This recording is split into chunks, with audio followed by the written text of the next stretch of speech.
This course addresses the occupational exposure to bloodborne pathogens standard. OSHA's Bloodborne Pathogens is a federal OSHA standard that prescribes safeguards to protect workers against the health hazards from exposure to blood and other potentially infectious materials, and to reduce their risk from this exposure.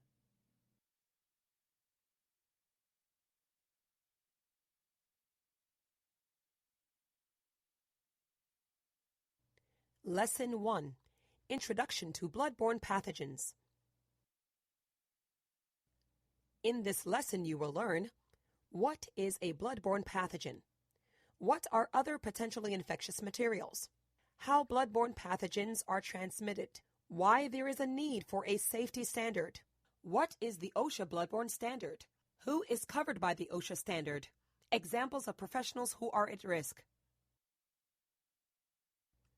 Bloodborne pathogens are microorganisms such as viruses or bacteria that are present in human blood and that can cause disease in humans. These pathogens include, but are not limited to, hepatitis B, HBV, hepatitis C, HCV, human immunodeficiency virus, HIV, malaria, brucellosis, syphilis, West Nile virus. In addition to human blood, bloodborne pathogens can also be found in other potentially infectious materials, including the following body fluids, especially because of their potential to be contaminated with blood: blood products such as plasma or serum, saliva in dental procedures, semen, vaginal secretions, skin tissue and/or cell cultures, any other bodily fluid that is visibly contaminated with blood. The following body fluids are not expected to be infectious sources of bloodborne pathogens unless they are visibly contaminated with blood. Note: since you may not always be able to tell whether a bodily fluid has been mixed with blood, it is best to treat all bodily fluids as potentially dangerous.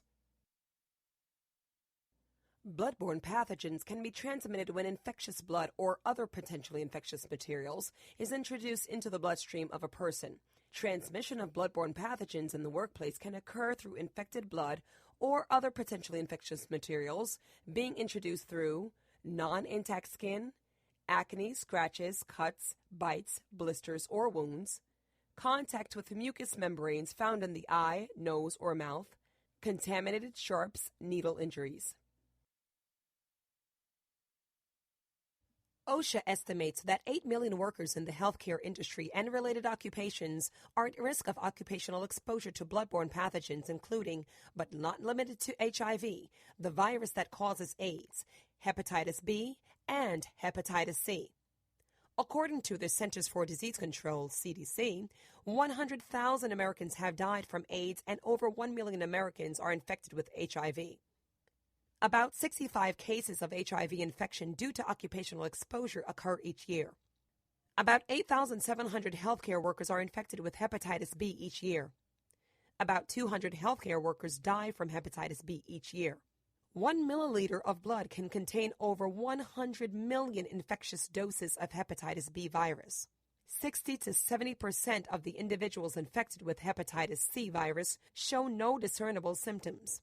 According to the Centers for Disease Control and Prevention, CDC, hepatitis C virus, HCV, infection is the most common chronic bloodborne infection in the U.S. OSHA published the Occupational Exposure to Bloodborne Pathogen Standard on December 6, 1991. The purpose of the standard is to protect workers by limiting occupational exposure to blood and other potentially infectious materials. In 2000, the Needle Stick Safety and Prevention Act mandated that OSHA clarify and revise the bloodborne pathogen standard to address the implementation of safer needle devices. OSHA published the revised standard in the Federal Register in January 2001. The revised standard became effective in April 2001. The bloodborne pathogen standard is located in Title 29 of the Code of Federal Regulations.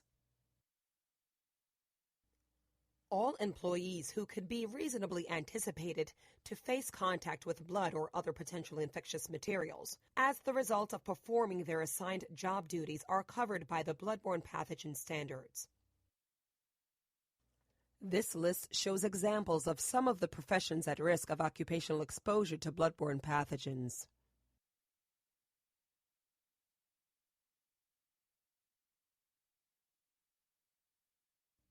Let's take a quiz to review what you have learned.